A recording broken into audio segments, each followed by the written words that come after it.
This is episode 17 of Savage Insomniac Talk Radio. I think I'm going to settle on that for right now.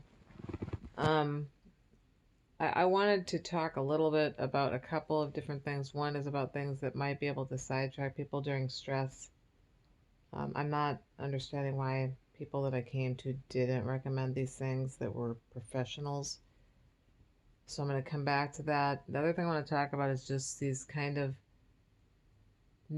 coincidences that I keep seeing. So I keep seeing that when I start to move toward wellness at all, I show that part of myself, my better self, that then people come in and have things that they want to ask me. And it's not a mistake. It's not an accident. So if somebody, it may seem like one, and I don't even think it's necessarily intentional or meant to cause harm.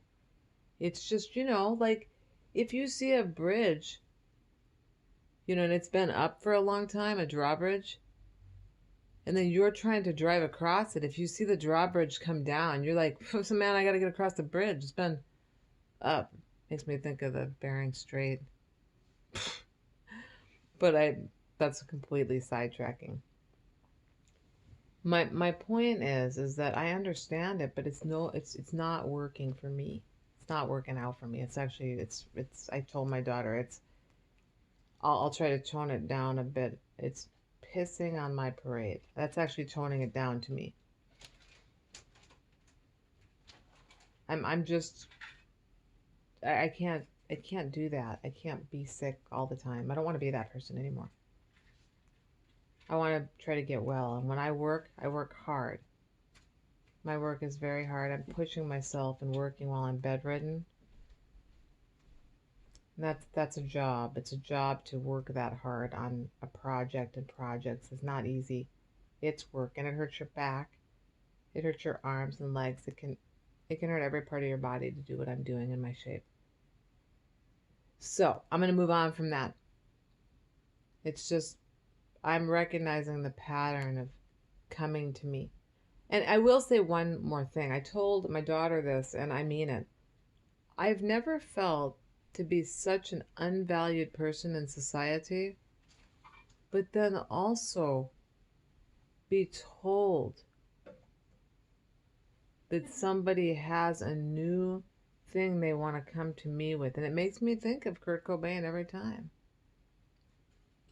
Hey, wait, I've got a new complaint. But you know what?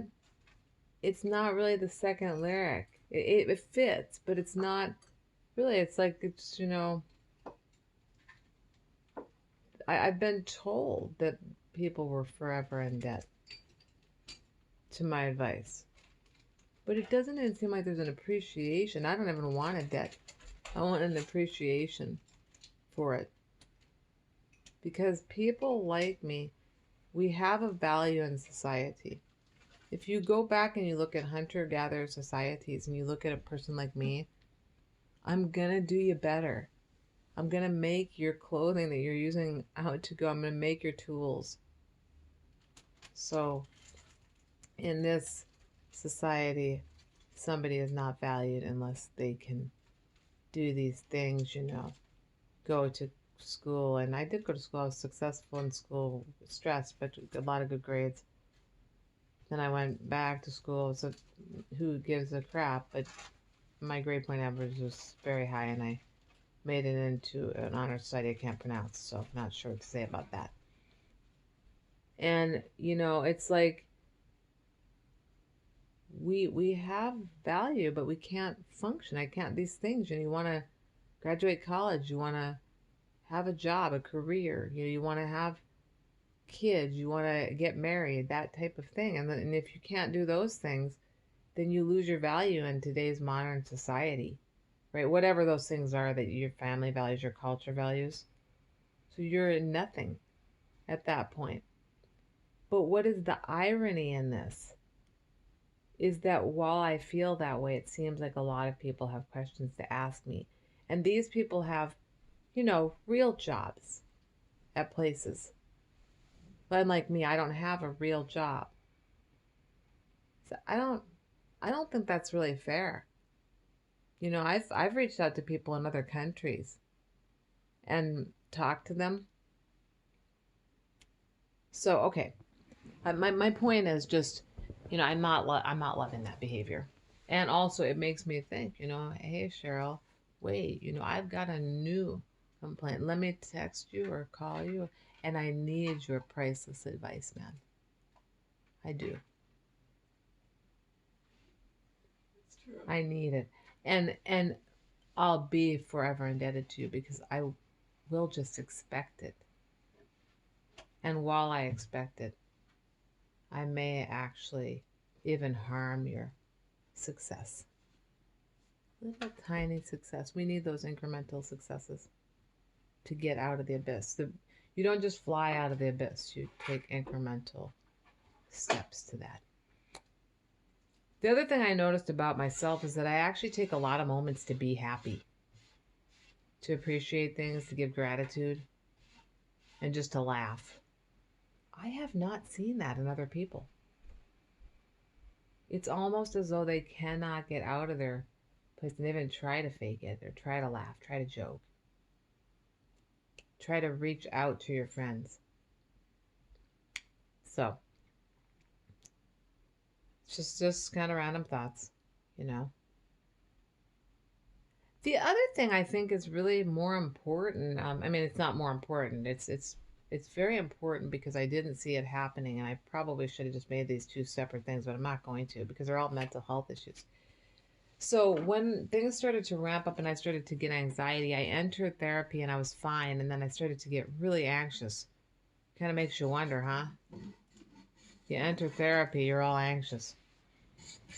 Maybe that's a sign you shouldn't be there. But anyway, that was the sign I had. I stayed. And there was a churn that happened within 2 weeks of my therapy. It was the most horrendous anxiety I had had in 2 years.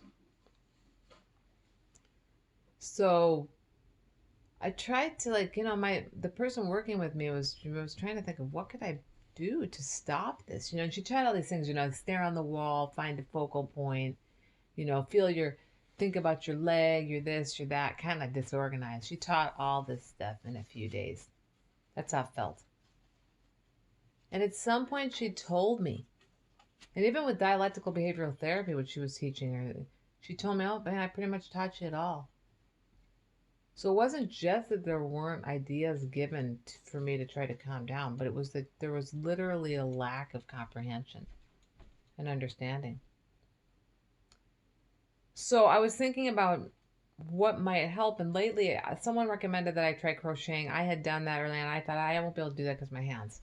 It is kind of an issue. It does hurt your hands, your back, and stuff. It can. But I have found ways around it using ergonomic hooks and stuff. It really does help. And just kind of slowly, slowing down, that type of thing. But I can't. I was in the store today in New Seasons. I love. There's a little area in their store. It's by kind of the coffee area usually. I'm not gonna swear that it's always there, but they have little toys.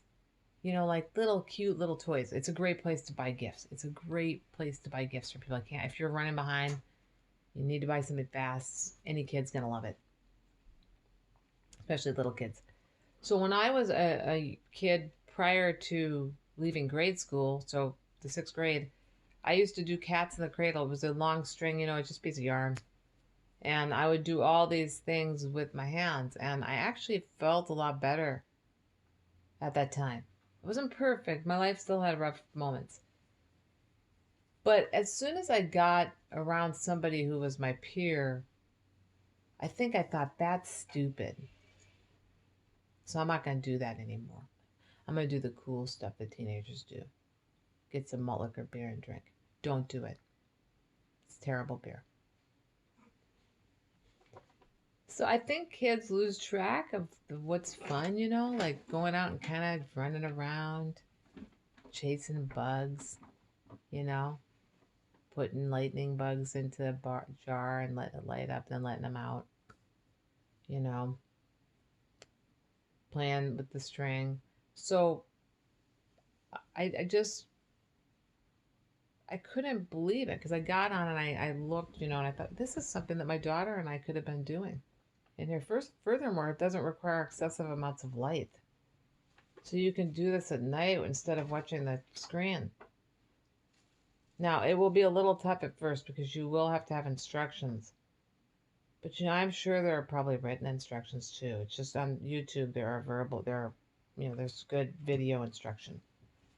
And if you memorize a few of those, then you can do it. Like there's one called rabbit string figure. Pull the rabbit out of a hat. It's by the time you get done. And I guess reminds me a little bit of knitting and crocheting, except for it's maybe not as hard on the hands if you have the right length of string. Finger crocheting is another thing, and if you don't have time for this, I have to say I think you do. I think that you do. If it's really hurting your hands, you're not going to be able to do it. But if you can do stuff that's really minor with your hands, just kind of playing around with a little bit of yarn like that, or I wanted to do pottery when I was really sick, but I just couldn't. It requires a table, and I couldn't. But if you get, silly putty and just play around with that, there's some little clay also near that area. I can't remember the name of it, but it's colored clay. It looks like Play-Doh kind of, maybe a little bit smaller. And you can make little figures from that.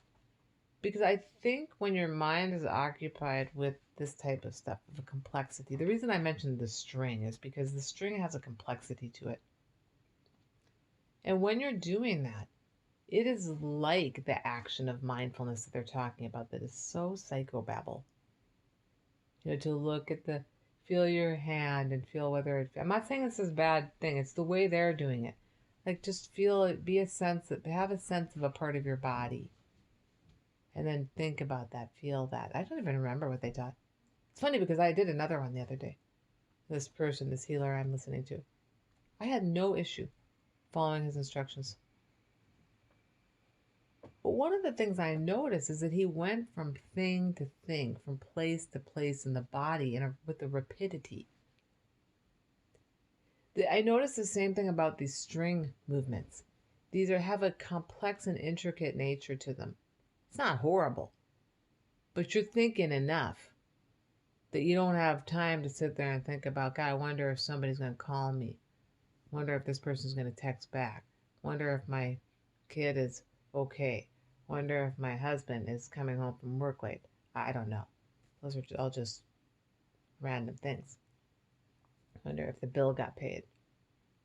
Wonder if I shut the door. I mean, for sure, go and check your door and check your bills and check the stove.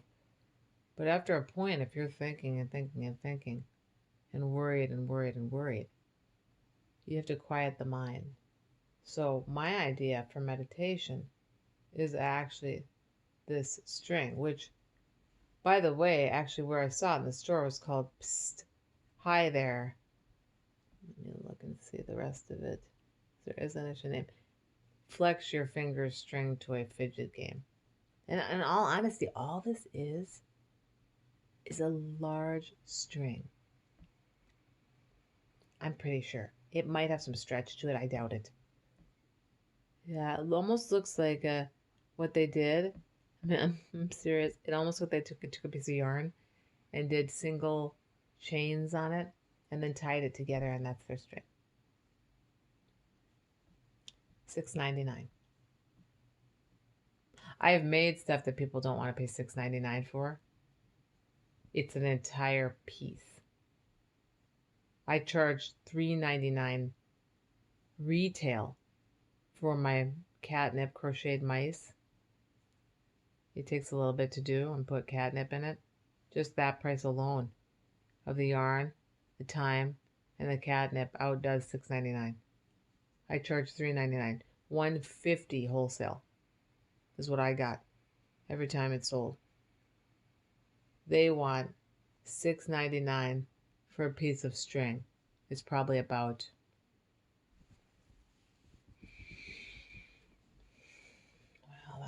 that's probably 36 inches, probably 48 inches long. I almost want to go buy it just so I can show. You can just take a piece of yarn and use it. So I think some of these things are going to become necessary. Maybe even just go and clean some dishes a little bit, 5 minutes. Go and jump on the trampoline, 5 minutes. Even don't jump, just bounce, move your feet. You know you have a trampoline. If you have one, if you don't have one, go to Amazon.com and I can try to put mine there, but there's a trampoline on Amazon. Just get one. The one I got's a little wider. It looks a little stronger. I think it's black and blue in its color, but kind of annoying to put together. You do need to have someone who can put it together. But I'm serious when I say I think we need some of this stuff. I saw a few games at the store. Um, they look interesting to me. One of them, I can't remember the name of it. It might have had a rabbit, into a dog theme to it or something. The Cat theme to it. It looked kind of fun. So what I'm wondering is why, because I always thought that art therapy was a little BSy. Because whenever you talk to somebody who does this, they're like some person who got a LSMW, licensed clinical social worker degree, or MSW, like they got a degree, and then they go in and they've got this sand in a box and like this little rake, and they're like, oh yeah, kids come in and it's just unreal. They rake this stuff and then it really helps, and I'm like, I don't know, but you know what? Maybe they are new agey. The people, maybe I don't particularly care for the way they are talking about what they're doing. But perhaps something like this actually is something to recommend, and simple crochet, simple art stuff, a little bit of coloring. You grab it and do it, because the reason I don't like stuff like coloring and puzzles for me is I actually can still think a lot with those. So everyone's going to have to try something different. Some people cannot think when they're doing puzzles. It's so intricate that their mind is just absorbed in it. And I'm that way with the string thing. I'm that way with crochet. I just get stuck in it and I can't. The hours can go by. So I'm gonna say I'm firmly recommending this type of thing. Look it up, Cats in the Cradle, or the string I recommend if you don't want to do it yourself, to try to make a string. It will cost you probably pennies. If you do it my way, you can just go into Goodwill and get some yarn. If you do it in New Seasons, you will spend $6.99. If you do it online, you will spend about $13. I don't know why they're charging so much online. So it's a piece of string. That's why I don't get it. I hope that this has been interesting to you. It, for me, has been, my eyes are wide open. They are right now. Like I can see what's going on, and I'm not a big fan of it. So I'm thinking of ways to deal with it. I will be sharing those ways. It is unfortunately going to be very important to set boundaries. It's going to be uncomfortable before it's comfortable for me. I know this. And I'm actually going to recommend this for anybody listening who's a chronic patient, is sick. If you're in a situation and you somehow become triggered or whatever, I would just politely get up, walk away from the area, find a place by yourself, and just sit there and try to, if you can, if you crochet, or just you could work with your hands a little bit, but maybe try to do some, and this I haven't talked about much, but meditation using the third eye and kind of a different type of going to different parts of the body and then to the brain. And you have to take some time out, and then if people ask you where you're going, just I need to take some time for myself. I think really we're having boundary issues in society, and then plus everyone being bound up, stuck in their house. Well, when they get out, actually I should say, because they don't always get out, they're like, they need to unload on you. But then that's where I have to bring back in my unfortunate saying, please stop pissing on my parade. I understand there hasn't been a lot of talking, so it's going to be an adjustment. But we all have to kind of be aware and go, like maybe this isn't the time to talk X, Y, and Z. But I don't care if anyone's aware. I'm going to be aware. I'm going to have to get up and exit. I'll just get up and walk away. I know it seems rude, but I don't think so anymore. I got to thinking about it. I think it's self-preservation, huh, Sarah? I think so. And also, there's another thing. I want my daughter to do this. I don't want her to do what I did. Children, don't do what I did.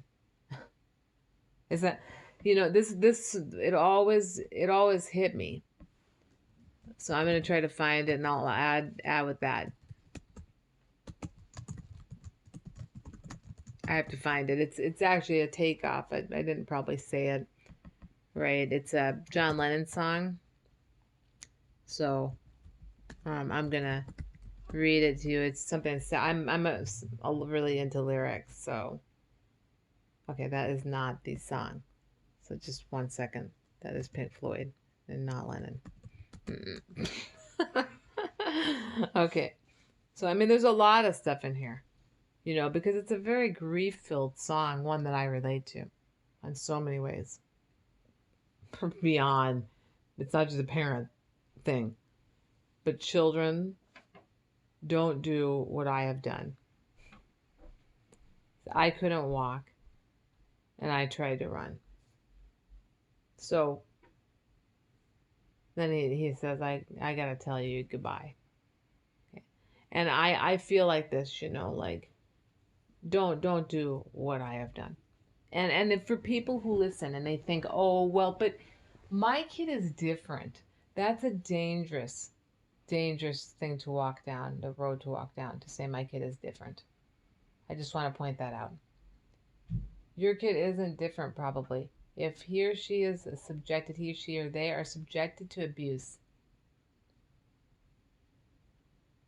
and they see those patterns, they will get used to those patterns, and they likely will repeat them. Let me tell you how much the mind is patterned and how I know this. Don't think your kids are not going to get in trouble.